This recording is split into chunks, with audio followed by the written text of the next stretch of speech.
സരയൂ നദിയിൽ നിന്ന് അഴുകിയ ബോഡി നമ്മുടെ സ്വയം സേവകർ ഇങ്ങനെ പൊക്കിയെടുക്കുന്ന ദൃശ്യങ്ങളുണ്ട്. 2 കാലിലും കഴുത്തിലും കല്ല്. അപ്പോൾ ഞങ്ങൾ പൊക്കിയെടുക്കുമ്പോൾ കല്ല് കാണും. അപ്പോൾ അത് മനഃപൂർവ്വം മുലായം സിംഗ് യാദവ് അവരെ വെടിവെച്ച് അതിൽ കെട്ടിത്താക്കുകയായിരുന്നു. സരയൂ ഉമ്മാന്നും അത്താന്നും ഒക്കെയാണ് അവരെ വിളിക്കുന്നത്. അത് പ്രായമുള്ള അച്ഛനും അമ്മയും അവർ. അപ്പം ഞാൻ അവിടെയാണ്, ഈ വീട്ടിലായിരുന്നു നമ്മളുടെ ഒരു ബാല്യം. ഒരു ദിവസം ചോദിക്കുകയാണ്, നീ പോകുന്നില്ലേ ചുടുകട്ടയുമായിട്ട് അയോധ്യയ്ക്ക്? അപ്പം അന്നാണ് പിന്നെ നമ്മൾ ഈ രാം ജന്മഭൂമി വിഷയത്തെപ്പറ്റി പഠിക്കുന്നതും. അത് ചെറിയ പ്രായത്തിൽ തന്നെ ഇത് മനസ്സിലായത് അപ്പോഴാണ്. ഒറ്റ കസരേ ഉള്ളൂ സ്റ്റേറ്റ് പ്രസിഡൻറ്റിൻ്റെ, അതിന് എല്ലാവരും കൂടെ അത് കൊടുക്കാൻ പറ്റില്ല. അപ്പം ഒരു യാഥാർത്ഥ്യമാണ്.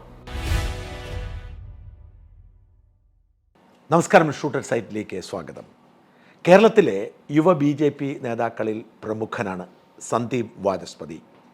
സന്ദീപ് ചാനൽ ചർച്ചകളിൽ നിറഞ്ഞു നിൽക്കുന്ന BJPയെ ശക്തമായി പ്രതിരോധിക്കാൻ കഴിയുന്ന അപൂർവം നേതാക്കളിൽ ഒരാൾ കൂടിയാണ്. സന്ദീപിൻ്റെ ജീവിതത്തെക്കുറിച്ച്, BJPയുടെ രാഷ്ട്രീയത്തെക്കുറിച്ചാണ് ഇന്നത്തെ ഷൂട്ടർ സൈറ്റിലെ ചർച്ചാ വിഷയം. നമസ്കാരം സന്ദീപ്. ഈ സന്ദീപിനെ എല്ലാവർക്കും അറിയാം. സന്ദീപ് ചാനൽ ചർച്ചകളിലൊക്കെ താരമാണ്, BJPയുടെ നേതാവാണ്. പക്ഷേ സന്ദീപ് എവിടുത്തുകാരനാണെന്ന് പോലും കൃത്യമായി പലർക്കും അറിയാമെന്ന് എനിക്ക് തോന്നുന്നില്ല. അതുകൊണ്ട് നമുക്ക് അവിടെ തുടങ്ങാം. സന്ദീപ് അടിസ്ഥാനപരമായി നാട് ഏതാണ്? ചെങ്ങന്നൂരാണ്, ആലപ്പുഴ ജില്ലയിലെ ചെങ്ങന്നൂർ സ്വദേശിയാണ്. ചെങ്ങന്നൂർ അടുത്താണ്? ചെങ്ങന്നൂർ ടൗണിൽ തന്നെ? ചെങ്ങന്നൂരിൽ നിന്ന് ഒരു 6 കിലോമീറ്റർ അകലെയുള്ള ആല ഗ്രാമപഞ്ചായത്ത്, അവിടെയാണ്. വളരെ പെട്ടെന്ന് പറഞ്ഞാൽ നമ്മുടെ R ബാലശങ്കർജിയും ഞങ്ങളൊരു പഞ്ചായത്തുകാരാണ്. ഓ ശരി. തൊട്ടടുത്ത പഞ്ചായത്താണ് ശ്രീധരൻപിള്ള സാറ്, വെൺമണി. ശരി. അപ്പോൾ അയലോങ്കാരാണ്. നല്ല പ്രഗത്ഭരായ അയൽവാസികളുള്ള ഒരാളാണ് ഞാൻ. അവിടെ തന്നെ പഠിച്ചു? കോളേജ് എവിടെ പഠിച്ചു? കോളേജിലൊക്കെ ഞാൻ മാവേലിക്കരയാണ് പഠിച്ചത്. അന്ന് ABVP വല്ല ഉണ്ടായിരുന്നു? അന്ന് ഇല്ല, അത് രാഷ്ട്രീയമില്ല. ഉണ്ടായി. ഞാൻ സംഘത്തിൻ്റെ ചുമതലയിലായിരുന്നു. ചെറുപ്പം മുതലേ സംഘത്തിൻ്റെ ചുമതലയിലായതുകൊണ്ട് അപ്പോൾ സംഘ ചുമതലയിലുള്ള ആൾക്കാർ ABVPയുമായി അങ്ങനെ ബന്ധപ്പെടുന്നത് വളരെ കുറവായിരുന്നു. അങ്ങനെ ഒരു ചുമതലയുണ്ടായിരുന്നു, സംഘത്തിൻ്റെ ചുമതലയുണ്ടായി. അപ്പോൾ നമ്മളങ്ങനെ ABVP പ്രവർത്തിക്കാൻ പാടില്ല എന്നൊരു ചെറിയ ചുമതലയുള്ളവർ, ധാരാളം ആൾക്കാർക്ക് പ്രവർത്തിക്കാം. സംഘ ചുമതല ഉണ്ടെങ്കിൽ പിന്നെ നമ്മളങ്ങനെ തെരഞ്ഞെടുപ്പ് രാഷ്ട്രീയത്തിലേക്ക് പോയി മറ്റൊരു ചുമതല ഏറ്റെടുക്കാൻ പറ്റില്ലല്ലോ. അതുകൊണ്ട് അങ്ങനെ ABVP പ്രവർത്തനങ്ങൾ ഉണ്ടായിരുന്നില്ല. ഈ സംഘത്തിലേക്ക് വരാനുള്ള കാരണം എന്താണ്? സംഘത്തോട് താല്പര്യം ഉണ്ടാകാൻ കാരണം എന്താണ്? വളരെ ചെറിയ പ്രായത്തിൽ, ഒരു 4ാം ക്ലാസ് മുതൽ തന്നെ ആദ്യം ഷാഹിലല്ല ബാലഗോകുലത്തിലാണ് പോവുക. ഞായറാഴ്ച ദിവസം ബാലഗോകുലത്തിൽ പോകുമായിരുന്നു. അങ്ങനെ ബാലഗോകുലത്തിൽ നിന്നാണ് ഷാഹിലേക്ക് എത്തുന്നത്. 4ാം ക്ലാസ് മുതൽ ബാലഗോകുലത്തിൽ പോകും എല്ലാ ഞായറാഴ്ചയും. അത് വളരെ രസകരമായി പറഞ്ഞാൽ സൈമൾട്ടേനിയസ് ആയിട്ട് 2 കാര്യങ്ങൾ നടക്കുമായിരുന്നു. ഒന്ന്, ഞായറാഴ്ച രാവിലെ 8:30-10 മണിയാണെന്നാണ് തോന്നുന്നത് ബാലഗോകുലം. അത് കഴിഞ്ഞാൽ ബാലവേദിക്കും പോകുമായിരുന്നു. ബാലവേദി എന്ന് പറഞ്ഞാൽ ശാസ്ത്ര സാഹിത്യ പരിഷത്ത് വളരെ സജീവമായിരിക്കുന്ന കാലഘട്ടമാണ്. അപ്പോൾ അവർക്ക് ഞായറാഴ്ച ദിവസം യുറീക്ക ബാലവേദി ഉണ്ടായിരുന്നു ഞങ്ങളുടെ. ഞാൻ എൻ്റെ ബാലവേദിയിലപ്പം ബാലഗോകുലത്തിലും പോകുമായിരുന്നു, ബാലവേദിയിലും പോകുമായിരുന്നു. അവിടെ അന്ന് അവിടെയും പ്രശ്നമൊന്നുമില്ല, ബാലഗോകുലത്തിൽ പ്രശ്നമൊന്നുമില്ല, പിള്ളേരാണ് ഒരു വിഷയമില്ല. അങ്ങനെയൊന്നും നമുക്ക് എങ്ങനെയാണ് ഈ ബാലഗോകുലത്ത് അങ്ങനെ അച്ഛൻ അങ്ങനെ താല്പര്യം ഉണ്ടായിരുന്നു രാഷ്ട്രീയം? ഇല്ല, നാച്ചുറലി നമ്മുടെ വീട്ടിലൊക്കെ എല്ലാവരും ആദ്യഘട്ടങ്ങളിലൊക്കെയും അച്ഛനൊരു പട്ടാളക്കാരനായതുകൊണ്ട് തന്നെ പിന്നെ നമ്മൾ വളർന്ന ഒരു സാഹചര്യത്തിലായിരിക്കും എന്തോ നമ്മൾ അറിയാതെ അങ്ങ് ബാലഗോകുലത്തിൽ എത്തപ്പെട്ടു എന്നുള്ളതാണ് എൻ്റെ. അച്ഛന് രാഷ്ട്രീയം ഉണ്ടായിരുന്നോ? ഒന്നുമില്ല. അച്ഛനെ എനിക്ക് തോന്നുന്നു അച്ഛൻ്റെ കുടുംബത്തിലൊക്കെ ആൾക്കാർക്ക് കോൺഗ്രസ് മനസ്ഥിതിയൊക്കെ ഉണ്ടായിരുന്നു, അത്രയൊക്കെ വളരെ പണ്ട്. പിന്നെ അവർക്കൊക്കെ BJP ശക്തി പ്രാപിച്ചു വന്നപ്പോൾ നാച്ചുറലി ഞങ്ങളുടെ നാട്ടിലെല്ലാവരും BJPയിലേക്ക് മാറി. അപ്പോൾ അങ്ങനെ അല്ല, BJP നേരത്തെ തന്നെ ചെങ്ങന്നൂർ ഭാഗത്ത് BJP ശക്തമാണ്. ജനസംഘ കാലഘട്ടം അതിന് പശ്ചാത്തലം തന്നെ അവിടെ മാത്രമേ മധ്യ തിരുവിതാംകൂറിൽ അവിടെ മാത്രമേ ഇങ്ങനെ സംഘത്തിന് നല്ല വേരോട്ടമുള്ള സ്ഥലമായിരുന്നു. എനിക്ക് തോന്നുന്നു നമ്മുടെ മുകുന്ദേട്ടനായിരുന്നു അവിടുത്തെ താലൂക്ക് പ്രചാരകായിരുന്നതാണ്. സേതുവേട്ടൻ ജില്ലാ പ്രചാരകായിരുന്നു. അപ്പോൾ സംഘത്തിൻ്റെ തന്നെ പ്രഗത്ഭരായ പലരും അവർ പ്രചാരകായിരുന്ന സ്ഥലമാണ് ചെങ്ങന്നൂർ. അപ്പോൾ ചെങ്ങന്നൂർ ജനസംഘ കാലഘട്ടം മുതൽ അടിയന്തരാവസ്ഥയുടെ കാലഘട്ടത്തിലെ ജനസംഘം ഒക്കെ വലിയ പ്രാധാന്യമുള്ള ഒരു സ്ഥലമായി. CPM ഒട്ടും ശക്തമായിരുന്നില്ല താനും, അല്ലേ?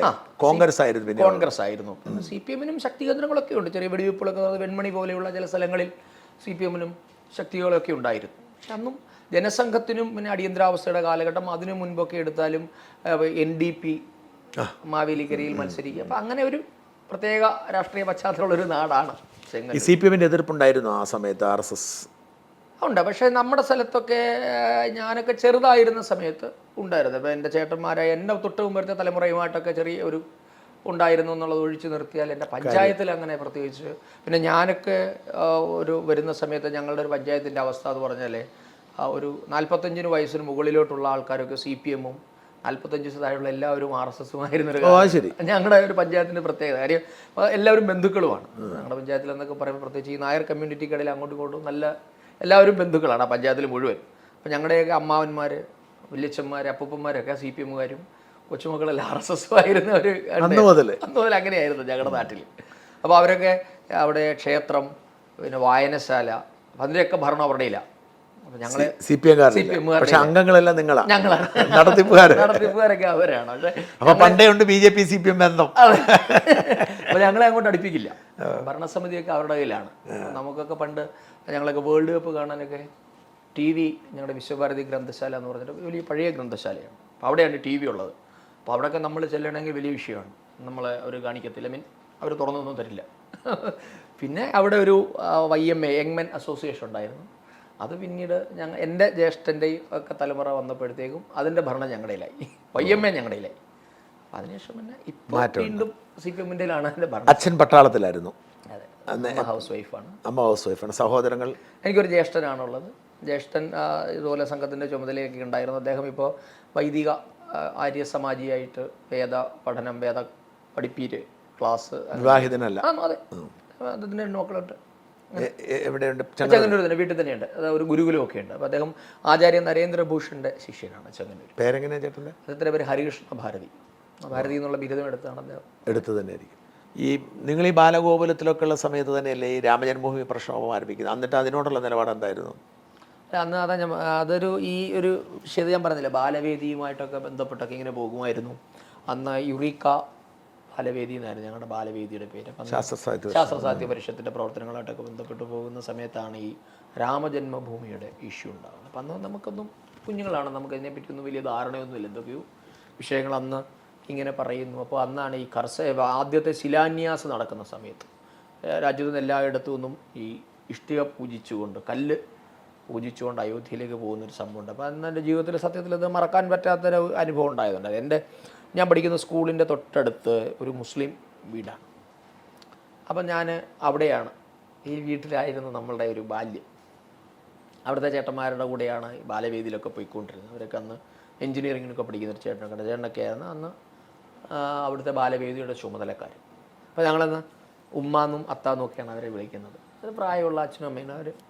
അപ്പോൾ അവിടെ നമ്മൾ സ്കൂളിൽ നിന്നൊരു ചോറ് ആ വീട്ടിലാണ് വെക്കുക, അവിടെ ഇരുന്നാണ് ഊണ് കഴിക്കുക. ആ വീട്ടിൽ നിന്ന് തന്നെ ഭക്ഷണമൊക്കെ ഇഷ്ടം. ചില ദിവസം ചോറ് കൊണ്ടുപോയില്ലല്ലോ, അവിടെ നിന്ന് കഴിക്കുന്ന അങ്ങനെ ബന്ധമുള്ള ഒരു വീടായിരുന്നു. പക്ഷെ നമ്മുടെ മനസ്സിൽ വളരെ പെട്ടെന്ന് കൊണ്ടെന്ന് പറഞ്ഞാൽ ഒരു ദിവസം ചോദിക്കുകയാണ്, നീ പോകുന്നില്ലേ ചുടുകട്ടയുമായിട്ട് അയോധ്യയ്ക്ക് എന്ന്.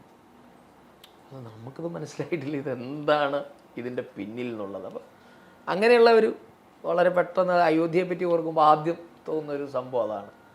അപ്പോൾ അന്നാണ് അപ്പോഴാണ് നമ്മൾ ചോദിക്കുന്നത് എന്താണ് സംഗതി. അപ്പോൾ അത് വളരെ സ്ട്രൈക്കിംഗ് ആയിരുന്നു നമ്മളെ സംബന്ധിച്ചിടത്തോളം.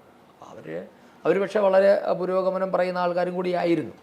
എന്നിട്ട് അങ്ങനെ നമ്മളെ വളരെ ഒരു ഇൻസൾട്ട് ചെയ്ത പോലെ ആയിപ്പോയി. നമുക്ക് ചെറുപ്പത്തിൽ നമുക്കെന്തോ ഒരു മോശം സംഗതി എന്നുള്ള നിലയിലേക്ക് നമ്മളെ, നീ പോകുന്നില്ലേ ചുടുകട്ടയോ ആയിട്ട് പോകുന്നില്ലേ അയോധ്യയ്ക്ക്, അവിടെ അമ്പലം പണിയാൻ പോകുന്നില്ലേ എന്നൊക്കെ ഇങ്ങനെ നമ്മളെ കൊച്ചു കുഞ്ഞാണ്, നമുക്കൊക്കെ അതെന്താണെന്ന് പോലും മനസ്സിലാക്കാൻ പറ്റാത്തൊരു പ്രായത്തിൽ അങ്ങനെയാണ് ഞാൻ അയോധ്യയെ പറ്റി കാണുമ്പോൾ ഓർക്കുമ്പോൾ എനിക്ക് ആദ്യം മനസ്സിൽ വരുന്ന സംഭവമാണ്. പിന്നീടാണ് അവിടെ കർഷക നടന്നതായിട്ട് നമ്മൾ അറിയുന്നതും വെടിവയ്പ്പ് ഉണ്ടായി. മുലായം സിംഗ് യാദവിൻ്റെ കാലത്ത് അവിടെ വെടിവയ്പ്പ് നടന്നിട്ട് അത് പിന്നീട് ഞങ്ങൾ അതിൻ്റെ ഫോട്ടോസ് എനിക്കിപ്പോഴും ഓർമ്മയുണ്ട്. വിശ്വ ഹിന്ദു പരിഷത്ത് ഒരു കലണ്ടർ ഇറക്കിയിരുന്നു ഈ ഫോട്ടോസൊക്കെ ഉൾപ്പെടുത്തിക്കൊണ്ട്. വളരെ ക്രൂരമായിരുന്നു, വളരെ ദയനീയമായ കാഴ്ചകളായിരുന്നു. അവിടുത്തെ വീഡിയോ കാസറ്റുകളൊക്കെ ഉണ്ടായിരുന്നു. അന്ന് വീഡിയോ കാസറ്റാണ് ഈ അയോധ്യയിൽ നടന്ന സംഭവം ചിത്രീകരിച്ച വെടിവയ്പ്പിൻ്റെ സരയൂ നദിയിൽ നിന്നും ശവം മുങ്ങിയെടുക്കുന്നതിൻ്റെ കല്ല് കെട്ടി താഴ്ത്തിയ നിലയിലായിരുന്നു പല മൃതദേഹങ്ങളും. അപ്പോൾ അത് നമ്മുടെ സ്വയംസേവകർ മുങ്ങിയെടുക്കുന്ന കുറേ അതിൻ്റെ ഇപ്പോഴും ഉണ്ട് ആ ഫുട്ടേജസ്. ഒരുപക്ഷെ പിന്നീട് ആ ഒരു സംഘബന്ധം ശക്തമാകുന്നതിന് പ്രചോദനമായി. തീർച്ചയായിട്ടും. അപ്പോൾ അന്നാണ് പിന്നെ നമ്മൾ ഈ രാം ജന്മഭൂമി വിഷയത്തെപ്പറ്റി പഠിക്കുന്നതും അത് ചെറിയ പ്രായത്തിൽ തന്നെ ഇത് മനസ്സിലായത് അപ്പോഴാണ്. എനിക്കിപ്പോൾ ഓർമ്മയുണ്ട്, അതൊക്കെ ഈ കാസറ്റ് കൊണ്ടിട്ട് അമ്മമാരൊക്കെ ഇങ്ങനെ കരയുന്നത് ഓർമ്മയുണ്ട്. അത്ര ഇപ്പോഴും അവൈലബിൾ ആണോ എന്ന് എനിക്കറിയില്ല, അത്ര ഭയാനകമായിരുന്നു ആ ദൃശ്യങ്ങൾ. പിന്നെ ആ കുടുംബമായിട്ട് വലിയ ബന്ധമില്ലാതായി. പിന്നീട് അങ്ങനെ മുറിഞ്ഞു പോകാനുണ്ടായി. അന്ന് കഴുകനൊക്കെ ഇങ്ങനെ മൃതദേഹ ശരീരങ്ങൾ കൊത്തി വലിക്കുന്നത്, സരയൂ നദിയിൽ നിന്ന് അഴുകിയ ബോഡി നമ്മുടെ സ്വയംസേവർ ഇങ്ങനെ പൊക്കിയെടുക്കുന്ന ദൃശ്യങ്ങളുണ്ട്. ആളിഞ്ഞ് അങ്ങ് പോയ അപ്പോൾ എല്ലാത്തിൻ്റെയും 2 കാലിലും കഴുത്തിലും കല്ല്. അപ്പോൾ പൊക്കിയെടുക്കുമ്പോൾ കല്ല് കാണും. അപ്പോൾ അത് മനഃപൂർവ്വം മുലായം സിംഗ് യാദവ് അവരെ വെടിവെച്ച് കൊന്ന് അതിൽ കെട്ടിത്താക്കുകയായിരുന്നു സരയുവിൽ.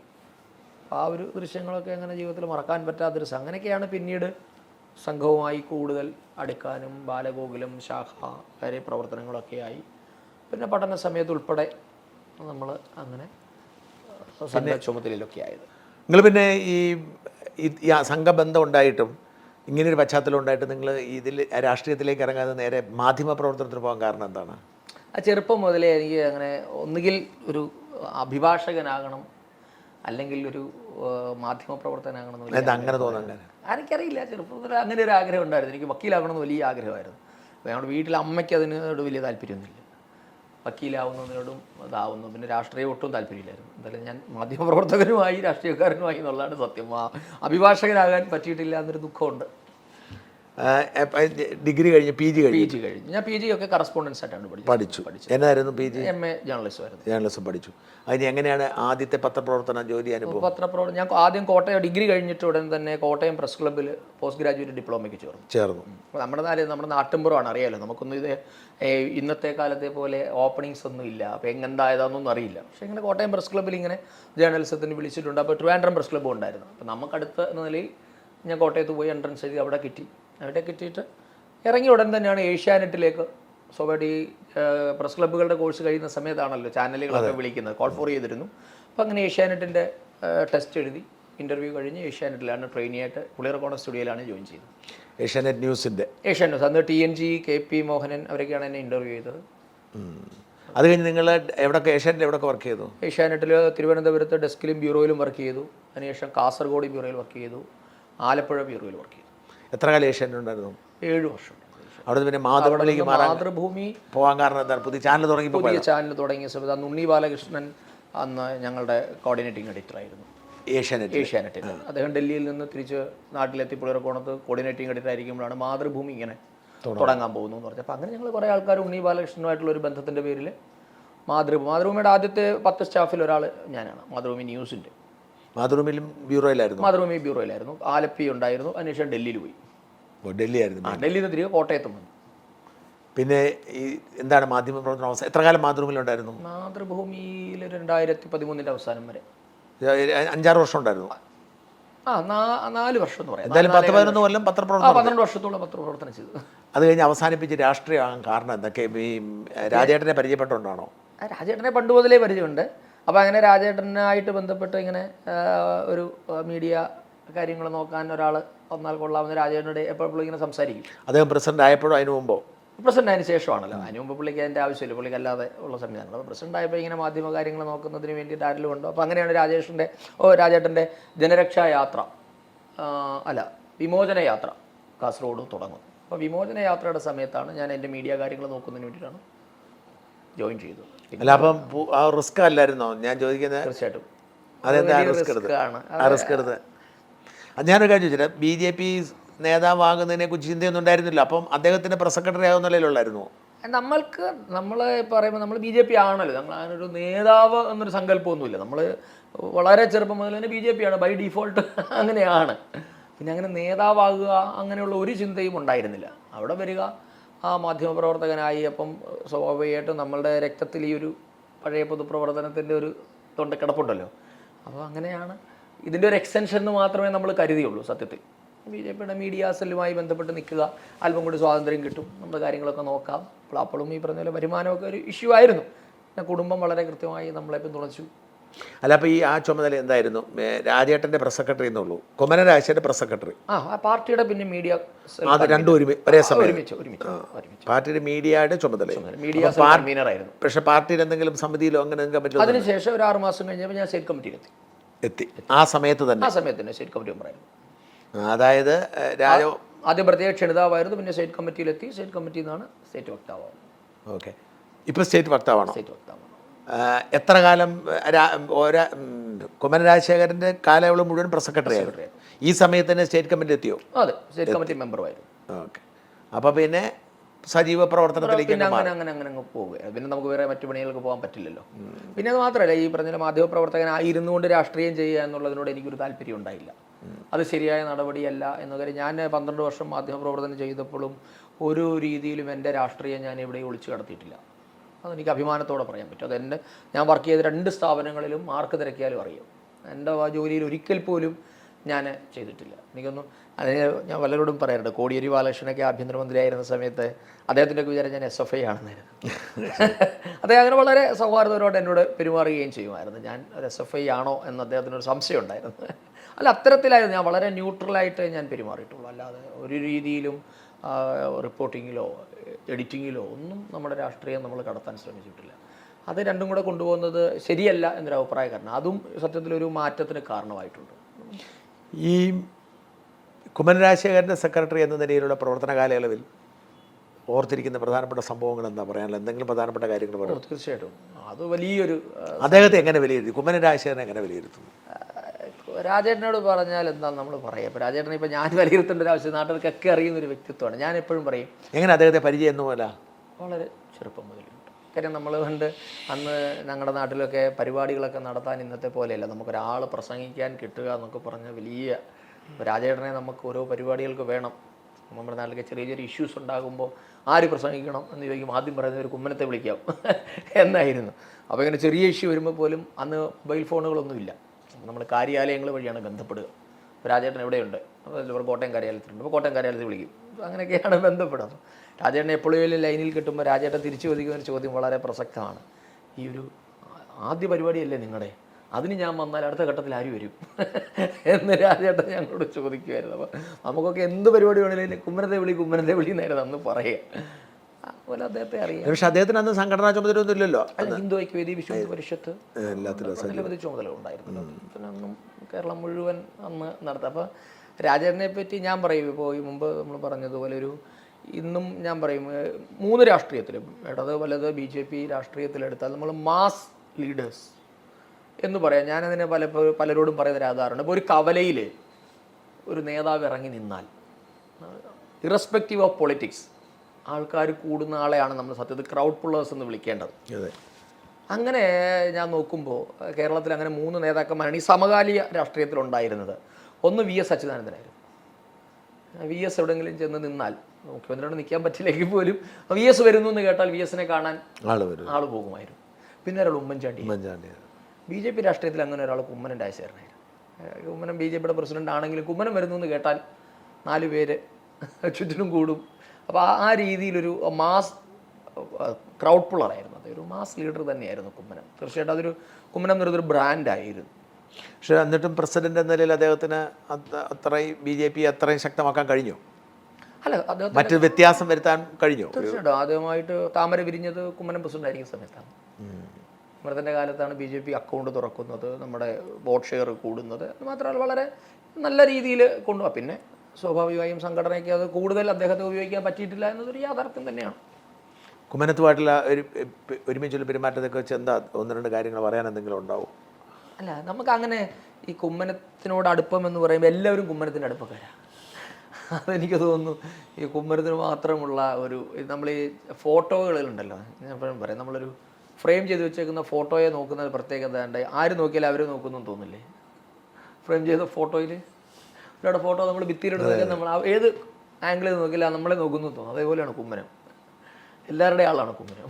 അല്ല, ഞാൻ പറഞ്ഞ കുമ്മനത്തെ കുറിച്ച് എടുത്ത് പറയാനുള്ള എന്തെങ്കിലും? തീർച്ചയായും ഒത്തിരി അനുഭവങ്ങളുണ്ട്. അനുഭവം എന്ന് പറഞ്ഞാൽ അദ്ദേഹത്തിൻ്റെ വിമോചന യാത്ര, ഒരു സമകാലം ഒരു 10-25 വർഷത്തിനിടയിൽ ഏതെങ്കിലും ഒരു രാഷ്ട്രീയ നേതാവ് നടത്തിയ യാത്രകളിൽ ഇത്രയേറെ പബ്ലിക്കിൻ്റെ സാന്നിധ്യം ഉണ്ടായ ഒരു യാത്ര വേറെ ഉണ്ടായിട്ടില്ല.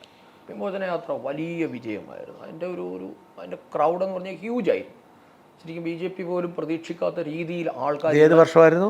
2016. അത് കഴിഞ്ഞാണ് നിയമസഭയിൽ തെരഞ്ഞെടുപ്പിൽ നമ്മൾ തുടങ്ങുക. അതായത് നിയമസഭയ്ക്ക് തൊട്ട് മുമ്പാണ്. അപ്പോൾ അതിനുശേഷമാണ് അദ്ദേഹം മറ്റേ ജനരക്ഷായാത്ര, 2 ജാഥകളാണ് കുമ്മനം നടത്തിയത്. ഒന്ന് വിമോചന യാത്ര, പ്രസിഡന്റ് ആയിരുന്ന അധ്യക്ഷനായതിനു ശേഷം നടത്തിയ കേരള പര്യടനമാണത്. രണ്ടാമത്തേതാണ് കേരളം മുഴുവൻ നടന്ന സംഭവം. മറ്റേ ഇടത് ജിഹാദി കൂട്ടുകെട്ടിനെതിരെ അമിത്ഷാജിയൊക്കെ വന്ന് കണ്ണൂരിൽ നടന്ന ഒരു സംഭവം. എല്ലാ ദേശീയ നേതാക്കന്മാരും കുമ്മനത്തോടൊപ്പം നടന്ന ഒരു സംഭവമുണ്ട്. അത് 2ലും ഞാൻ പങ്കെടുത്ത ഒരാളാണ്. അപ്പോൾ അതിനകത്തൊക്കെ വന്നിട്ടൊരു ജനപങ്കാളിത്തം എന്ന് പറഞ്ഞാൽ അസാമാന്യ ജനപങ്കാളിത്തം. അടുത്ത കാലത്ത് അങ്ങനെ ഒരു പാർട്ടിക്കും, എനിക്കൊന്ന് പിണറായി വിജയൻ്റെ നവകേരള യാത്രയിൽ പോലും അത്രയും ഉണ്ടായിട്ടില്ല. അതിനും അപ്പുറത്തേക്കുള്ള വലിയൊരു ക്രൗഡുണ്ട്. അതിൻ്റെ പ്രതിഫലനമാണ് 2016 തെരഞ്ഞെടുപ്പിൽ നമുക്കുണ്ടായത്. വലിയ ഭൂരിപക്ഷം, വലിയ 15% വോട്ടിലേക്ക് BJP 8-ൽ നിന്നും 15-ലേക്ക് എത്തി എന്ന് പറയുന്ന വലിയൊരു ജമ്പ് തന്നെയായിരുന്നു. പിന്നെ ആ ഒരു സാധനം നമുക്ക് അതായത് ആ മൊമെന്റം നിലനിർത്താൻ പറ്റിയിട്ടില്ല. പല കാരണങ്ങളാണല്ലോ നമുക്കറിയാമല്ലോ. അതിനകത്ത് അത്രയും ഇമ്പാക്റ്റ് ഉണ്ടാക്കി അദ്ദേഹത്തെ ഗവർണറാക്കി വിടേണ്ട കാര്യം ഉണ്ടായിരുന്നു. അതൊക്കെ സംഘടനാപരമായ കാര്യങ്ങളാണല്ലോ. അദ്ദേഹത്തിൻ്റെ നമ്മളൊരു ദേശീയ നേതൃത്വം എടുത്ത തീരുമാനം ശരിയോ തെറ്റോ എന്ന് പറയാൻ നമ്മൾ ആളല്ലല്ലോ. അതൊക്കെ രാഷ്ട്രീയത്തിൽ അതാത് സിറ്റുവേഷനിലെ ഹാൻഡിൽ ചെയ്യാൻ വേണ്ടിയിട്ടാണല്ലോ നേതൃത്വം തീരുമാനം. അല്ല, അത് കഴിഞ്ഞിട്ടും അദ്ദേഹത്തെ എന്തുകൊണ്ട് ഉപയോഗിക്കുന്നില്ല? അദ്ദേഹം ഇന്നും BJPയുടെ കോർ കമ്മിറ്റി മെമ്പറാണ്. അദ്ദേഹത്തിന് ഈ ഔദ്യോഗിക പദവികളില്ലെന്നല്ലേ ഉള്ളൂ. മുൻ അധ്യക്ഷനെന്നില്ല, അദ്ദേഹം BJPയുടെ കോർ കമ്മിറ്റി മെമ്പർ തന്നെയാണ്. അദ്ദേഹമാണ് കേരളത്തിൽ എല്ലായിടത്തും ധാരാളം യാത്ര ചെയ്യുന്നുണ്ട്. സ്വാഭാവികമാണ്. അല്ല, പക്ഷേ ഞാൻ പറഞ്ഞത് നമ്മൾ മറ്റു പലരെയും പോലെ അദ്ദേഹത്തിൻ്റെ പ്രസ്താവന എന്ന് പറഞ്ഞ് നിൽക്കുന്നില്ല, പ്രത്യേകിച്ച് പദവിയിലില്ല. ഞാൻ പറഞ്ഞു ഉമ്മനം കുറച്ചുകൂടെ ഒന്ന് അത്രയും ആകേണ്ടതാണെന്ന് നമുക്ക് പറയാം. തീർച്ചയായിട്ടും അതാരെങ്കിലും അകറ്റി നിർത്തുന്നതാണോ? ഒരിക്കലുമല്ല. അങ്ങനെ കുമ്മനത്തെ അങ്ങനെയൊന്നല്ല. നമുക്ക് ഇപ്പോൾ രാഷ്ട്രീയത്തിൽ ഞാൻ വിശ്വസിക്കുന്ന അങ്ങനെയൊന്നും ആരെയും അകറ്റി നിർത്താനൊന്നും പറ്റും. പിന്നെ നമ്മൾ മനസ്സ് മടിച്ച് മാറി നിന്നല്ലേ ഉള്ളൂ. അല്ലാതെ അങ്ങനെ അകറ്റി നിർത്തൽ എന്ന് പറയുന്ന പ്രയോഗം അത്ര ശരിയാണെന്ന് എനിക്ക് തോന്നുന്നില്ല. എൻ്റെ ഒരു ചോദ്യം, കേരളത്തിലെ BJPക്ക് ഒരു സാധ്യത ഇവിടെ ഉണ്ട്. കാരണം ഈ കേരളത്തിലെ പക്ഷേ ഏറ്റവും വലിയ ഹിന്ദു പാർട്ടിയായി ഇപ്പോഴും നിലനിൽക്കുന്ന CPM തന്നെയാണ്. ഇപ്പോൾ CPMൻ്റെ ഒരു എന്താ പറയുക, അവർക്കൊരു ചലനം സംഭവിച്ചു. പക്ഷേ അതൊന്നും കൃത്യമായി ഉപയോഗിക്കാൻ കേരളത്തെ BJP കഴിയുന്നുണ്ടോ എന്നുള്ള ചോദ്യം എനിക്ക് ബാക്കിയായി കിടക്കുന്നു. അതുപോലെ തന്നെ ക്രിസ്ത്യൻ കമ്മ്യൂണിറ്റിയിൽ ഒരു BJP അനുകൂല വികാരമുണ്ട്. ഇതിന് എന്തെങ്കിലും ഒരു സ്ട്രാറ്റജി നിങ്ങൾ ഉണ്ടാക്കുന്നുണ്ടോ, വർക്കൗട്ട് ചെയ്യുന്നുണ്ടോ? നല്ല സാധ്യത എന്താണ്? തീർച്ചയായിട്ടും അത് ഈ BJPക്കാണ് ഭാവിയുടെ പാർട്ടി BJP തന്നെയാണ്. കാരണം BJPയുടെ പ്രവർത്തനം തുടങ്ങിയതും ഇപ്പോൾ നടന്നുകൊണ്ടിരിക്കുന്നു ഒത്തിരി എന്താ പറയുന്ന അപവാദങ്ങൾക്കിടയിലാണ്, അല്ലെങ്കിൽ അസത്യ പ്രചരണങ്ങൾക്കിടയിലാണ് BJPയുടെ ഒരു വർക്ക് മുൻപോട്ടേക്ക് പോകുന്നത്. എനിക്ക് തോന്നുന്നു ആദ്യം BJP ഫൈറ്റ് ചെയ്യുന്ന ഇതിനോടാണ്. ആദ്യം BJP അങ്ങനെയല്ല, ഞങ്ങളതല്ല, ഞങ്ങൾ ഇങ്ങനെയാണ് എന്ന് സ്ഥാപിക്കാനുള്ള ഒരു ത്വര പലപ്പോഴും BJP നേതാക്കന്മാർക്ക് ഉണ്ടായിട്ടുള്ളത് എനിക്ക് തോന്നുന്നു. ഞങ്ങൾ അങ്ങനെയല്ല, ഞങ്ങൾ വർഗീയവാദികളല്ല, ഞങ്ങൾ അങ്ങനെയല്ല എന്ന് ആവർത്തിച്ച് പറയേണ്ടി വരുന്ന ഒരു സാഹചര്യം കേരളത്തിൽ BJP ഉണ്ട്. അക്കാര്യത്തിൽ എനിക്ക് തോന്നുന്നു ഈ ഇടത് വലത് നറേറ്റീവുകൾക്ക് വലിയൊരു വിജയം, അപ്പർ ഹാൻഡ് ഉണ്ട്. അപ്പോൾ ആ ഒരു നറേറ്റീവിനെ ബ്രേക്ക് ചെയ്യുക എന്നുള്ളതാണ് ആദ്യത്തെ ചലഞ്ച്. അപ്പോൾ ജനങ്ങൾക്ക് BJPയുമായി വളരെ സ്ലോലി അവർ BJPയെ മനസ്സിലാക്കുന്നുണ്ട്. ഈ പറയുന്നതൊന്നും ശരിയല്ല എന്ന നിലയിലുണ്ടാകുന്നുണ്ട്. പക്ഷേ ഈ പരമ്പരാഗതമായ ഒരു പവർ പൊളിറ്റിക്സ് ഇവിടെ നിലനിൽക്കുന്നുണ്ടല്ലോ. BJPയിലേക്ക് വന്നാൽ എന്ത് കിട്ടുമെന്നുള്ള ചോദ്യത്തിന് നമുക്കൊന്നും ഇപ്പോൾ കൊടുക്കാനില്ല. BJPയിലേക്ക് വരുന്ന ആൾക്കാർക്ക് എന്താണ് കിട്ടുക എന്ന് ചോദിച്ചാൽ സ്വാഭാവിക നഷ്ടം മാത്രമേ ഉള്ളൂ. പറയുമ്പോൾ എല്ലാവരും പറയും BJPയെ പറ്റി എന്തെല്ലാം അപവാദം, അവരെ കേന്ദ്രം ഭരിക്കുന്ന പാർട്ടിയാണ്, പണം ഒഴുക്കുകയാണ് എന്നൊക്കെയാണ് പലരുടെയും ധാരണ. സത്യത്തിൽ അത് നിങ്ങൾ BJP അടുത്തറിയുമ്പോഴാണ് മനസ്സിലാക്കുക ഇപ്പോഴും അങ്ങനെയൊന്നും ഇല്ല. നമ്മളിപ്പോഴും നമ്മുടെ നേതാക്കന്മാരെല്ലാം കയ്യിൽ നിന്ന് പണമെടുത്ത് അവരുടെ നിത്യജീവിതത്തിൻ്റെ ഒരു അംശം എടുത്തു ഞാൻ എല്ലാവരും യാത്ര ചെയ്യുന്നതും സംഘടനാ പ്രവർത്തനം ചെയ്യുന്നതും. അല്ലാതെ ഞങ്ങൾക്ക് ആരും തരാനോ, അപ്പോൾ നിങ്ങൾ പോയി കഴിഞ്ഞാൽ നമ്മളുടെ ഫാമിലി ഫുൾ സെറ്റിൽ ചെയ്യാൻ അല്ലെങ്കിൽ അവരുടെ ഫാമിലിയുടെ വെൽബീയിങ് നോക്കാൻ വേറൊരു ബോഡിയൊന്നും നമുക്കില്ല. നേരെ പഠിച്ച CPMലൊന്നും അങ്ങനെയല്ല. ഒരു നേതാവ് ഇറങ്ങിക്കഴിഞ്ഞാൽ അയാളുടെ family will be taken care of, അത് ചെയ്യും. പക്ഷേ പാർട്ടി നമ്മുടെ BJPയിൽ അങ്ങനെയൊന്നുമില്ല. അപ്പോൾ എല്ലാവരും കഷ്ടനഷ്ടങ്ങളിൽ കൂടി തന്നെയാണ് പോകുന്നത്. അപ്പോൾ ആ ഒരു അവസ്ഥ നമുക്കിപ്പോഴും ഉണ്ട്. പിന്നെ ഞങ്ങളുടെ ആദ്യ തലമുറ നേതാക്കന്മാർ തന്നെയുണ്ട്. നേതാക്കന്മാരുടെ ഒരു അക്കോമഡേഷൻ്റെ പ്രശ്നം. അപ്പോൾ നമുക്ക് പാർട്ടിയിലേക്ക് ഒരാൾ കടന്നു വരിക എന്ന് പറയുമ്പോൾ സ്വാഭാവികമായിട്ട് ഇവർ എവിടെയാണ്, എന്താണ് അവർക്ക് കിട്ടുക? ഇപ്പോൾ എല്ലാവരും പറയും, ഞാൻ പറയാം പലപ്പോഴും നമ്മളൊക്കെ ഇപ്പോൾ ഉള്ള നേതൃത്വത്തെ എല്ലാവരും എനിക്ക് തോന്നുന്നു ഷാജൻജി അടക്കമുള്ള ആൾക്കാരെ വിമർശിക്കുന്നൊരു കാര്യമുണ്ട്. ഇവരെ ഒന്നും ഉപയോഗിക്കുന്നില്ല എന്ന് പറഞ്ഞ് പലപ്പോഴും നമ്മൾ കാണാറുണ്ട്. ഈ ഉപയോഗപ്പെടുത്തുക എന്ന് പറയുമ്പോൾ അവർക്ക് അതിന് പദവികളാണല്ലോ. രാഷ്ട്രീയത്തിൽ നമ്മൾ പദവികൾ കൊടുത്താണ് അവരെ ഉപയോഗപ്പെടുന്നത്. ഇവിടെ നമുക്ക് ആകെ കൊടുക്കാനുള്ളത് സ്റ്റേറ്റിലുള്ള പദവികൾ മാത്രമാണ്. ആകെ എല്ലാവർക്കും കൊടുക്കാനുള്ളത് ഒരു സ്റ്റേറ്റ് പ്രസിഡൻറ്റിൻ്റെ കസേരയേ ഉള്ളൂ. അത് ഒരു കസേരയേ ഉള്ളൂ. ഞാൻ എപ്പോഴും പറയുന്നത് പലരോട് നമ്മുടെ പ്രവർത്തകരോട് പറഞ്ഞു, ഒറ്റ കസേരയേ ഉള്ളൂ സ്റ്റേറ്റ് പ്രസിഡൻറ്റിൻ്റെ. അതിന് എല്ലാവർക്കും കൂടെ അത് കൊടുക്കാൻ പറ്റില്ല. അപ്പോൾ ഒരു യാഥാർത്ഥ്യമാണ്. ഇതിനെ നമ്മളത് ബ്രേക്ക് ചെയ്യേണ്ടതായിട്ടുണ്ട്. നേരെ മറിച്ച് നിങ്ങൾ CPMലേക്ക് ഒരാൾ കടന്നു വരുന്നു, അയാളെ അക്കോമഡേറ്റ് ചെയ്യാൻ നമ്പർ ഓഫ് ഔട്ട്ലെറ്റ്സ് അവർക്കുണ്ട്. ഒന്നിലൊരു സഹകരണ ബാങ്കിൻ്റെ തലപ്പത്തെത്തി, കോർപ്പറേഷനായി, ബോർഡുകളായി, MLA ആക്കി, ജില്ലാ പഞ്ചായത്താക്കി, എത്രയോ ഔട്ട്ലെറ്റുകളുണ്ട്. ഈ ഔട്ട്ലെറ്റുകളൊന്നും ഇന്ന് BJPക്ക് പ്രാപ്യമല്ല. അത് ആകെ കൊടുക്കാനുള്ളത് സ്റ്റേറ്റ് പ്രസിഡൻ്റാണ്. പിന്നെ കേന്ദ്ര നേതൃത്വം എത്ര പേരെ അക്കോമഡേറ്റ് ചെയ്യണം? സത്യത്തിൽ കേന്ദ്രം വളരെ എന്താണ് ജനറസ് ആയിട്ടാണ് കേരള BJP ഇടപെട്ടിട്ടുള്ളത്. എത്ര പേരെയാണ് അവർ എല്ലായിടത്തും ഇപ്പോൾ ഗവർണേഴ്സ് ആക്കുന്നു, കേന്ദ്രമന്ത്രിമാരും ഒക്കെ ചെയ്തിട്ടുണ്ട്. അപ്പോൾ ഇതൊരു ഡിലമയാണ് സത്യത്തിൽ BJPയെ സംബന്ധിച്ചിടത്തോളം. അല്ലാതെ ഇപ്പോൾ പാർട്ടി നേതൃത്വം തീരുമാനമെടുത്ത് ഇവരാരും ഇങ്ങോട്ടേക്ക് വരണ്ട, ഇവർ വന്നാൽ ഞങ്ങൾ അങ്ങനെയുള്ള തീരുമാനത്തിൻ്റെ ഭാഗമായി ആരെയും മാറ്റി നിർത്തിയിട്ടില്ല. സ്വാഭാവികമായിട്ട് ഒരാൾ ഒരു ഉയർന്ന പദവിയിലിരുന്ന ആളാണ് വരുന്നത്, അദ്ദേഹത്തെ നമുക്ക് എന്താ ചെയ്യാൻ പറ്റും? അദ്ദേഹത്തിനെ നമ്മൾ ഏതെങ്കിലും ഒരു പാർട്ടി ഫോറത്തിൽ ഉൾപ്പെടുത്തി പരിപാടികൾക്ക് അദ്ദേഹത്തെ ക്ഷണിക്കാം എന്നുള്ളതല്ല. അദ്ദേഹത്തോട് നമ്മൾ പറഞ്ഞു പോയി ബൂത്ത് കമ്മിറ്റിയിൽ പോയി പങ്കെടുക്കൂ, അല്ലെ ബൂത്ത് കമ്മിറ്റി ഉണ്ടാക്കൂ, അല്ലെ സെക്രട്ടേറിയറ്റ് മാർച്ചിൽ പങ്കെടുക്കുന്നു നമുക്ക് പറയാൻ പറ്റില്ല. അപ്പോൾ അവർക്ക് ചില പദവികൾ കൊടുത്ത് അവരെ കമ്മിറ്റികളിലേക്ക് വിളിക്കുക, അവരുടെ ഉപദേശങ്ങൾ സ്വീകരിക്കുക എന്നതിനപ്പുറത്തേക്ക് ദൈനംദിന പ്രവർത്തനങ്ങളിൽ അവരെ കാണുന്നില്ല എന്നതായിരിക്കും ചിലപ്പോൾ നിങ്ങളുടെയൊക്കെ വിമർശനത്തിൻ്റെ അടിസ്ഥാനം. പക്ഷെ അതാണ് ഞാൻ ചോദിക്കുന്നത്. ഇപ്പോൾ ഒരു IPS വന്നു, ഒരു IAS വരുന്നു, അല്ലെങ്കിൽ നല്ല പൊസിഷനിൽ ഇരുന്ന മറ്റൊരു ഉദ്യോഗസ്ഥനായിരുന്ന ആൾ വരുന്നു, അദ്ദേഹത്തോട് പറഞ്ഞ് നിങ്ങൾ പോയി ബൂത്ത് കമ്മിറ്റി ഉണ്ടാക്കുമെന്ന് നമുക്ക് പറയാൻ പറ്റില്ല. അപ്പം അത്തരത്തിലുള്ള ചില പ്രായോഗികമായി ഞാനതിനെ വളരെ പ്രാക്ടിക്കലായിട്ട് കാണുന്ന ഒരാൾ എന്നുള്ളതിൽ ഞാൻ ജേക്കബ് തോമസിനെ പോലുള്ള സിവിൽ സർവീസ് ഉദ്യോഗസ്ഥന്മാർ പലരും വന്നെങ്കിലും പിന്നെ അവരെക്കുറിച്ചൊന്നും കേൾക്കാനില്ല. സെൻകുമാർ ഇങ്ങോട്ട് വരുന്നു എന്ന് പറഞ്ഞു കേട്ടെങ്കിലും പിന്നെ അദ്ദേഹം വന്നതായിട്ട് പോലും അറിയുന്നില്ല.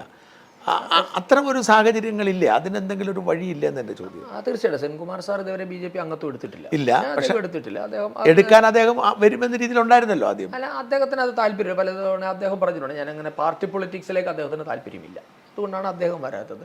ഇപ്പോൾ ജേക്കബ് തോമസ് സാറിനത്തിൻ്റെ കാര്യമായാൽ തന്നെ അതാണ് പറഞ്ഞത്. അദ്ദേഹം വരുന്നു, തെരഞ്ഞെടുപ്പ് രാഷ്ട്രീയത്തിൽ അദ്ദേഹത്തിന് സീറ്റ് കൊടുക്കുന്നു, അദ്ദേഹം മത്സരിക്കുന്നു. അതിനുശേഷമായാലും പാർട്ടി കമ്മിറ്റികൾ അറിയിക്കാറുണ്ട്, അദ്ദേഹം വരാറുണ്ട്. എത്രയോ പരിപാടികളിൽ, നമ്മുടെ പരിപാടികളിലൊക്കെ അദ്ദേഹം വരാറുണ്ട്. ഇപ്പോൾ നമ്മുടെ പ്രവർത്തകർ പല സ്ഥലങ്ങളിൽ നടക്കുന്ന പരിപാടി ഉദ്ഘാടനം ചെയ്യാനും ഒക്കെ അദ്ദേഹത്തെ വിളിക്കുന്നുണ്ട്. അപ്പം നമ്മൾ കാണുന്ന തരത്തിലേക്ക്, അതായത് ഞാൻ പറഞ്ഞു ഈ ദൈനംദിന പൊളിറ്റിക്സിലേക്ക് അവർ കടന്നു വരുന്നില്ല എന്നതുകൊണ്ട് അവർക്ക് BJPയിൽ കോൺട്രിബ്യൂഷൻ ഇല്ല, അവരെ അകറ്റി നിർത്തിയിരിക്കുന്നൊന്നുമില്ല. ഇപ്പോൾ ഒരു സ്പേസിങ്ങിൻ്റെ ഒരു പ്രശ്നമുണ്ട്, അതൊരു യാഥാർത്ഥ്യമാണ്. കാര്യം ഇത്രയും പേരെ ഒരു പാർട്ടി കൊണ്ടുപോകണ്ടേ, നമുക്ക് പല ഔട്ട്ലെറ്റുകളില്ല. അതാണ് ഞാൻ വീണ്ടും അത് പറയുന്നത്. ഈ BJP യുവ നേതാക്കൾ, ഇപ്പം സന്ദീപ് വാചസ്പതി ആണെങ്കിലും ശരി, ശിവശങ്കർ, യുവ നേതാക്കളെ വേണ്ടതിൽ പരിഗണിക്കുന്നില്ല എന്നൊരു പരാതിയാണുള്ളത്. അതും ഇതിൻ്റെ ഒരു ബാക്കിയാണ്. എവിടെയാണ് പരിഗണിക്കേണ്ടത്? ഇപ്പം ഞാൻ അതാണ് ചോദിക്കുക. അപ്പോൾ അവർ BJPയുടെ 4 സംസ്ഥാന വക്താക്കന്മാരാണ്, അതിലൊരാളാണ് ഞാൻ. ഇനിയും എന്താണ് പരിഗണിക്കേണ്ടത്? ഇനി അതിന് മുകളിലേക്കുള്ള ചുമതലകളാണ്. അതല്ലെങ്കിൽ ഞാൻ ഇലക്ട്രൽ പൊളിറ്റിക്സ് ഞാൻ ഇന്ന് ജയിച്ചിട്ട് ഞാൻ എന്തെങ്കിലും ആകണം. അതിന് സഹായം അവർക്ക് പാർട്ടി എനിക്ക് കഴിഞ്ഞ പ്രാവശ്യം ടിക്കറ്റ് തന്നു. പാർട്ടിയുടെ കുഴപ്പം കൊണ്ട് മാത്രമല്ലല്ലോ ഞാൻ തോൽക്കുന്നത്. അപ്പോൾ അങ്ങനെ പറയുമ്പോൾ ഈ സദയം പറഞ്ഞ് പരിഗണന എന്നുള്ള നിങ്ങൾക്കിപ്പോൾ ഒരു അവസരം തരാനേ പറ്റുകയുള്ളൂ പാർട്ടിക്ക്. അതല്ലേ പാർട്ടി ഇനി എന്നെ വിളിച്ചുകൊണ്ട് കേന്ദ്രമന്ത്രി ആക്കണം, അതാണ് കിട്ടാനുള്ള അടുത്ത പരിഗണന. അല്ലേ പിടിച്ച് എന്നെ സ്റ്റേറ്റ്, ഇതൊക്കെയാണല്ലോ നമ്മൾ ഉദ്ദേശിക്കുന്ന പരിഗണനകളാണ്. അല്ലാതെ പാർട്ടി ചെയ്യാനുള്ളതെല്ലാം ചെയ്തിട്ടുണ്ട്. എന്താണ് ഇനി ചെയ്യേണ്ടത്? ഇപ്പോൾ ഞാൻ ഒരാളുണ്ട്, അല്ലെങ്കിൽ മറ്റൊരാൾ ശിവശങ്കറുണ്ട്, സന്ദീപ് വാചസ്പതി ഉണ്ട്, അനൂപ് ആൻ്റണി ഉണ്ട്. അതുകൊണ്ട് ഇപ്പോൾ ഇരിക്കുന്ന ആൾക്കാരെ മുഴുവൻ രാജിവെപ്പിച്ചിട്ട് ഇവരെ പിടിച്ചേൽപ്പിക്കാൻ പറ്റും? അങ്ങനെയൊന്നും നടക്കില്ല ഒരു പാർട്ടിയിലും. ഇതൊരു പ്രോസസ്സാണ്. ഞാൻ എപ്പോഴും മനസ്സിലാക്കുന്നൊരു കാര്യം, ഇപ്പം ഞാനടക്കമുള്ള നേതാക്കന്മാരെ പറ്റി നിങ്ങൾ സംസാരിക്കുന്നത് പോലും എന്തുകൊണ്ടാണ്? ഈ ഒരു ഫേസ്ബുക്കിൻ്റെ യൂട്യൂബിൻ്റെ സ്വാധീനം കൊണ്ടല്ലേ? അല്ല എങ്കിൽ ഞങ്ങളെ എങ്ങനെ അറിയാനാണ് സത്യത്തിൽ? ഞാനത് എപ്പോഴും ഞാൻ പറയും. ഇപ്പോൾ ഞങ്ങൾ വന്നത് പലപ്പോഴും ഞാൻ പേരുകളൊന്നും പറയുന്നില്ല. ചില ആൾക്കാരോട്, ഇപ്പോൾ പാർട്ടിയിലൊക്കെ ഇല്ലാത്ത ആൾക്കാരൊക്കെ ഉണ്ടല്ലോ, ഞങ്ങൾ അവരോട് സംസാരിക്കുമ്പോൾ ഞാൻ അവരോട് പറഞ്ഞിട്ടൊരു കാര്യമുണ്ട്. ഒരു കാര്യം മനസ്സിലായി, നമ്മൾ വന്നതിന് ശേഷം അല്ലേ BJP ഉണ്ടായത്. അപ്പോൾ നമ്മൾ പറയുമ്പോൾ ഞങ്ങൾ ചാനൽ ചർച്ചയിൽ പോകുന്നു എന്നത് മാത്രമേ ഉള്ളൂ. അതുകൊണ്ടാണ് അറിയപ്പെടുന്നത്. അല്ല എങ്കിൽ നിങ്ങൾ നോക്കൂ, ഇപ്പോൾ ഇന്ന് പാർട്ടിയുടെ നേതൃത്വത്തിലുള്ള നമ്മൾ 1ാമത്തെ സ്റ്റേറ്റ് പ്രസിഡന്റ് മുതൽ ജീവിച്ചിരിപ്പുണ്ട് ഈ പാർട്ടിയിൽ. രാജേട്ടൻ ജീവിച്ചിരിപ്പുണ്ട്, രാമൻപിള്ള സാറ് ജീവിച്ചിരിക്കുന്നു. അത് മാരാർജി മാത്രമാണ് അകാലത്തിൽ നമ്മെ വിട്ടുപിരിഞ്ഞത്. ശ്രീധരൻ മാസ്റ്റർ ജീവിച്ചിരിപ്പുണ്ട്, Sreedharan Pillai സാറുണ്ട്, PK കൃഷ്ണദാസുണ്ട്, MT രമേശുണ്ട്, K സുരേന്ദ്രനുണ്ട്, Shobha സുരേന്ദ്രനുണ്ട്. ഇവരൊക്കെ കേരളത്തിലെ ഓരോ പഞ്ചായത്തുകളിലും നടന്നു പോയിട്ടുള്ളവരാണ്. അത് മനസ്സിലായില്ല. അപ്പം അന്ന് ഫേസ്ബുക്കും വാട്സപ്പും യൂട്യൂബും ഇല്ലാത്തത് കൊണ്ട് അവർക്ക് ഇത്ര പോപ്പുലാരിറ്റി കിട്ടിയില്ല എന്ന് മാത്രമല്ല, അധികാരമില്ല. എന്നിട്ടും അവരെ കേരളം മുഴുവൻ അറിഞ്ഞില്ലേ? ഇപ്പോൾ KG മാരാർ എന്ന് പറയുന്ന മാരാർജി, എൻ്റെ ചെറുപ്പത്തിൽ ഞാൻ മാരാർജിക്ക് 2 തവണ ഞാൻ മാരാർജിയെ കണ്ടിട്ടുള്ളൂ. 2 പ്രസംഗങ്ങളെ ഞാൻ മാരാർജിയെ കേട്ടിട്ടുള്ളൂ. എങ്ങനെയാണ് എനിക്ക് തോന്നുന്നു, ഞാനൊരു 11 വയസ്സുള്ളപ്പോഴാണ് മാരാർജിയുടെ ആദ്യ പ്രസംഗം കേൾക്കുന്നത്. ഇന്ന് മാരാർജി പ്രസംഗിക്കുന്നു എന്ന് പറഞ്ഞാൽ ഒരു ഫേസ്ബുക്കും വാട്സപ്പും ഇല്ലാതെ 10,000-കണക്കിന് ആൾക്കാർ തടിച്ചു കൂടുമായിരുന്നു. അപ്പോൾ അവർക്കത് ഉണ്ടാക്കാൻ സാധിച്ചില്ലേ? ഇപ്പോൾ രാമൻപിള്ള സാറിനെ കേരളത്തിൻ്റെ ഓരോ വാർഡിലും ഞാൻ പറയാം രാമൻപിള്ള സാറിൻ്റെ വിയർപ്പ് കൊണ്ടിട്ടുണ്ട്. അയാൾ നടന്നു പോയിട്ടുണ്ട് അദ്ദേഹം. അപ്പോൾ അങ്ങനെയുള്ളവരവിടെ നിൽക്കുമ്പോൾ 2 ചാനൽ ചർച്ചയിൽ വന്നു നമ്മൾ പറഞ്ഞു മറ്റേ ആരൊക്കെയോ എടുത്ത് എന്താണ് തേച്ചൊട്ടിച്ചു വലിച്ചു കീറി എന്നൊക്കെ പറഞ്ഞ് എഴുതിയത് കൊണ്ട് നമ്മളൊക്കെ വലിയ മഹാന്മാരായി എന്നൊന്നും എനിക്കൊരു വിശ്വാസമില്ല, അങ്ങനെ ഒരു ധാരണയും എനിക്കില്ല. അങ്ങനെയല്ല, പാർട്ടി നമുക്ക് ധാരാളമായ അവസരങ്ങൾ തരുന്നു. ചാനൽ ചർച്ചയെ അവസരം കിട്ടാത്ത എത്രയോ നേതാക്കന്മാരുണ്ട്. അവരൊക്കെ ഞങ്ങളെ കെട്ടുന്ന മോശക്കാരായുണ്ടോ? ഒന്നല്ല. അവർ നിശബ്ദമായി ഇന്നും ബൂത്ത് കമ്മിറ്റികളിൽ സജീവമായി എല്ലാ ദിവസവും. എനിക്കറിയാം, നമ്മൾ അതേ പറഞ്ഞു, നമ്മൾ BJPയുടെ സംഘടനാ സംവിധാനത്തെ പറ്റി അറിയാൻ നിങ്ങൾക്കൊക്കെ അസൂയ തോന്നും. പണ്ട് സർസംഘചാലകാരൻ ദേവറസ്റ്റി പറഞ്ഞിട്ടുണ്ട്, ദേവതുല്യരാണ് നമ്മുടെ സഹപ്രവർത്തകരെന്ന് പറയാം. അത് അക്ഷരാർത്ഥത്തിൽ ശരിയാണ്. ഇന്നും വീട്ടിലെ കാര്യങ്ങൾ ഒതുക്കിയതിന് ശേഷം ബസ് കയറിപ്പോയി സംഘടനാ പ്രവർത്തനം ചെയ്യുന്ന ആൾക്കാരെ ഞാൻ കാണിച്ചു തരാം. അതൊക്കെ കാണുമ്പോൾ സത്യത്തിൽ നമുക്ക് കിട്ടിയത് കൂടുതലാണെന്നുള്ള അഭിപ്രായക്കാരനാണ് ഞാൻ. ഈ രാംപിള്ള സാറിനെയൊക്കെ വേണ്ടതുപോലെ പിന്നീട് അദ്ദേഹം തിരിച്ചു വന്നിട്ട് അദ്ദേഹം ഇടയ്ക്ക് നിർഭാഗ്യകരമായ സാഹചര്യത്തിൽ പുറത്തു പോകേണ്ടി വന്നു. പിന്നെ കേൾക്കുന്നില്ല, വെറുതെ തിരിച്ചു. അദ്ദേഹത്തിൻ്റെ പ്രായമായില്ലേ, 90 വയസ്സായില്ലേ? 90 രാംപിള്ള സാറിന് 90 ആയിട്ടുണ്ട്. രാജേട്ടന് 94 93 ആയി. അതിൻ്റെ തൊട്ടടുത്തുണ്ട് രാംപിള്ള സാറും. അപ്പോൾ അവർക്ക് അത്രയും പ്രായമായില്ല. പിന്നെ സ്വാഭാവികമായിട്ട് ഒരു തലമുറ മാറ്റം എല്ലായിടത്തും വരില്ലേ? അതിനകത്തൊന്നും ഒരു അകറ്റി നിർത്തൽ, ഒതുക്കൽ അങ്ങനെയൊന്നുമില്ല. അതാണ് ഞാൻ പറഞ്ഞത്. അതൊരു നമ്മളെ എല്ലാത്തിനെയും ഈ കമ്മ്യൂണിസ്റ്റ് കണ്ണിൽ കൂടി കാണുന്നുണ്ട് കുഴപ്പമാണ്. ഞാൻ കേരളത്തിലെ എല്ലാത്തിൻ്റെയും ഒരു ബെഞ്ച് മാർക്ക് CPM-നെ വെക്കുന്നതിൻ്റെ പ്രശ്നമാണ്. നിങ്ങൾ മാധ്യമപ്രവർത്തകരടക്കം എല്ലാത്തിനെയും വിലയിരുത്തുന്നതിൻ്റെ അടിസ്ഥാനത്തിലാണ്. CPM ആണ് ബെഞ്ച് മാർക്ക് അല്ല. എൻറ്റയർലി ഡിഫറൻ്റ് ആണ് BJP. നിങ്ങൾ ഒരിക്കലും BJPയും CPM-നും തമ്മിൽ കമ്പയർ ചെയ്യുകയും ചെയ്യരുത്. ഞാൻ എപ്പോഴും വിശ്വസിക്കുന്നു, കേരളത്തിൽ നല്ല ഒരു ആൻറ്റി കമ്മ്യൂണിസ്റ്റ് ഇപ്പോഴും ഒരു സ്പേസ് ഉണ്ട്. കേരളത്തിലൊരു പ്യുവർ ആൻറ്റി കമ്മ്യൂണിസ്റ്റ് വളരെ കുറവാണ്. അങ്ങനെയുള്ള ആൾക്കാരുടെ എണ്ണം വരട്ടെ, അപ്പോഴേ കേരള പൊളിറ്റിക്സിൽ മാറ്റം ഉണ്ടാവുള്ളൂ. ഇവിടെ എല്ലാവരും കമ്മ്യൂണിസത്തെ പറ്റി സംസാരിക്കുന്നു. VD സതീശൻ പറയുന്ന അയാളൊരു കമ്മ്യൂണിസ്റ്റാണെന്ന് പറയും അല്ലേ? എല്ലാ പാർട്ടിയിലുണ്ട്. ഈവൻ BJPയിൽ പോലും കമ്മ്യൂണിസം ഐഡിയോളജി ഉള്ളവരുണ്ട്. ഐ മീൻ, നമ്മളുടെ പലതിൻ്റെയും ബെഞ്ച് മാർക്ക് നമ്മൾ താരതമ്യം ചെയ്യുന്ന CPM-ഉമായിട്ടാണ്. ഒരിക്കലും അല്ല. ഞാൻ അങ്ങനെ ഒരു താരതമ്യത്തിന് തയ്യാറേ അല്ല. അതായിരിക്കല്ല നമ്മുടെ പ്രവർത്തന പദ്ധതി എന്നാണ് ഞാൻ വിശ്വസിക്കുന്നത്. CPM എന്തും ചെയ്തോട്ടെ, അതൊരു മനുഷ്യത്വ വിരുദ്ധമായൊരു പ്രസ്ഥാനമാണ്. നിങ്ങൾ അതിനെ വെച്ചുകൊണ്ടൊരു ജനാധിപത്യ പ്രസ്ഥാനങ്ങളെ കമ്പയർ ചെയ്യരുത്. എനിക്ക് തോന്നുന്നു ഈവൻ കോൺഗ്രസ്സിന് പോലും കേരളത്തിൽ സംഭവിച്ചിട്ടുള്ള ഒരു പ്രശ്നം അതാണ്. CPM-ൻ്റെ പുറകെ പിടിക്കാൻ പോകുന്നതാണ് പ്രശ്നം.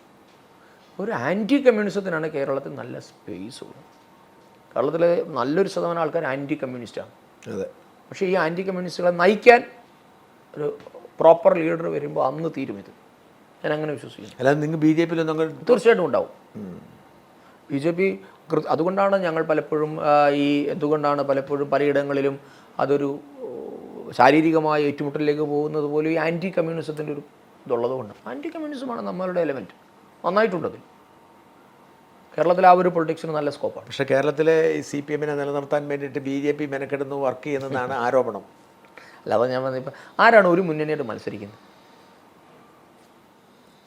അതിനകത്ത് എന്ത് മറുപടി പറയുള്ളൂ? ഒരു മുന്നണിയായിട്ട് മത്സരിച്ച് BJPയെ തോപ്പിക്കാൻ നടന്നിട്ട് പറയുകയാണ് BJP CPM എന്ന് പറഞ്ഞത്. അതൊക്കെ ഒരു വില കുറഞ്ഞ വെറുതെ സമയം കളയാനുള്ള രാഷ്ട്രീയ ആരോപണം. അതിനപ്പുറത്ത് എന്ത് രാഷ്ട്രീയം അതിലുള്ളത്?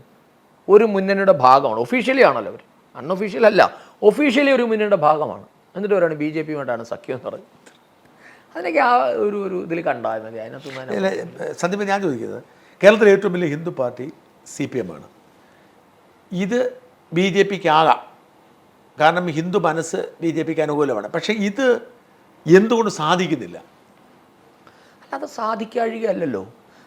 ഒന്നാമത്തെ ഒരു കാര്യമെന്ന് പറഞ്ഞാൽ ഇത്രയും കാലത്തെ ഒരു ഭരണത്തിൻ്റെ ഒരു ആനുകൂല്യം CPM-നുണ്ട് എന്നതൊരു സത്യമാണ്. ഇപ്പം ഞാൻ കേരളം മുഴുവൻ യാത്ര ചെയ്യുമ്പോൾ പല കമ്മ്യൂണിസ്റ്റുകാർ ഞാനുമായിട്ട് വന്ന് ബന്ധപ്പെടുകയും സംസാരിക്കുക. അപ്പം ഞാൻ അവരിൽ നിന്നൊക്കെ മനസ്സിലാക്കുന്നത്, ഒരു വയറ്റിപ്പിഴപ്പ് രാഷ്ട്രീയത്തിനപ്പുറത്തേക്ക് രാഷ്ട്രീയം അവർക്ക് താല്പര്യമില്ല. കാരണം എന്തുകൊണ്ടാണ് അവർ CPM വിട്ടു വരാത്തത്? അവർക്ക് CPM-നോട് വിധേയത്വമാണ്, അടിമത്ത മനോഭാവമാണ്. കാരണം കിട്ടിയ പലതും നഷ്ടമാകും. അനധികൃതം ഇൻ ദ സെൻസ് അവരുടെ പലരുടെയും ജീവിതത്തെ നിലനിർത്തുന്നത് CPM-ആണ്. ഭാര്യയുടെ ജോലിയായി, മക്കളുടെ ജോലിയായി, മറ്റു കാര്യങ്ങളായി, ലോണായി, ഇങ്ങനെ കേസുകളിൽ അകപ്പെട്ട് കിടക്കുന്നവർ. ഇത്തരത്തിലുള്ള പ്രലോഭനവും ഭീഷണിയും വാഗ്ദാനങ്ങളുമാണ് പലരെയും അതിൽ പിടിച്ചു നിർത്തുന്നത്. അത് കഴിഞ്ഞാൽ തീരും. അല്ലാതെ CPM എന്ന് പറയുന്ന ഐഡിയോളജിയോട് അങ്ങ് അദമ്യമായ കടപ്പാടുള്ളതുകൊണ്ടൊന്നും പിടിച്ചു നിൽക്കുന്നവരൊന്നുമല്ല.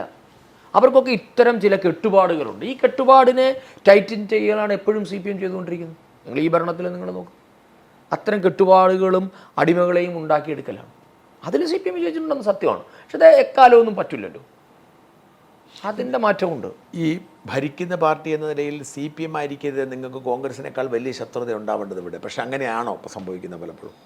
അതെന്തെന്നറിയോ, എനിക്ക് തോന്നുന്നത് അതെപ്പോഴും അങ്ങനെയാണല്ലോ. ഈ കേന്ദ്ര പാർട്ടി ഒരു കോൺഗ്രസ് മുക്ത ഭാരത് എന്ന് പറയുന്ന ഒരു സങ്കല്പം പറഞ്ഞതിൻ്റെ ഭാഗമായിട്ടാണ് നമ്മുടെ ഈ ചോദ്യങ്ങളെല്ലാം ഉണ്ടാകുന്നത്. ഇന്നും ഭരിക്കുന്ന പാർട്ടിക്കെതിരല്ലേ നമ്മളുടെ സമരങ്ങൾ? ഭരിക്കുന്ന പാർട്ടിക്കെതിരെ തന്നെയാണ് നമ്മൾ സമരം ചെയ്യുന്നത്. അല്ലാതെ പ്രതിപക്ഷത്തിരിക്കുന്നവർക്കെതിരെ ഞങ്ങൾ സമരം ചെയ്യുന്നത് എന്തിനാണ്? അങ്ങനെയൊന്നുമില്ല. ഞങ്ങളെ സംബന്ധിച്ച് രണ്ടുപേരും ഒരുപോലെയാണ്.